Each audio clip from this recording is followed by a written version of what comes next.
Hey everyone, today in this video I'll show you how can you add subtitles to your Instagram Reels using the Instagram app itself, so follow up with me till the very end and let's jump right into it. First, go ahead and open your Play Store or App Store, depends on what device you're using, because this feature is kinda new, so go ahead and make sure the Instagram application is updated for everything to work properly. After that, let's go ahead and quit the store and now of course open Instagram.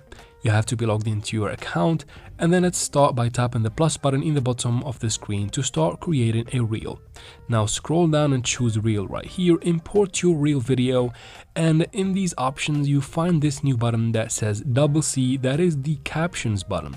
Go ahead and tap on it, wait for a couple of seconds, and Instagram will automatically generate your subtitles for you. As you can see guys, you can change the style in the bottom. Once you find what you like, tap on done in the top right corner, and now you can move the subtitles and put them wherever you want on your reel video. Now once you're done from that, you can tap on next in the bottom right corner to continue to post your reel on Instagram. And that was basically guys how can you add your subtitles to Instagram Reels using the Instagram app itself, so no third parties are needed. I hope this video was helpful. If it was, please like and comment down below. Don't forget to subscribe for future videos like this one, and as always, thank you very much for watching.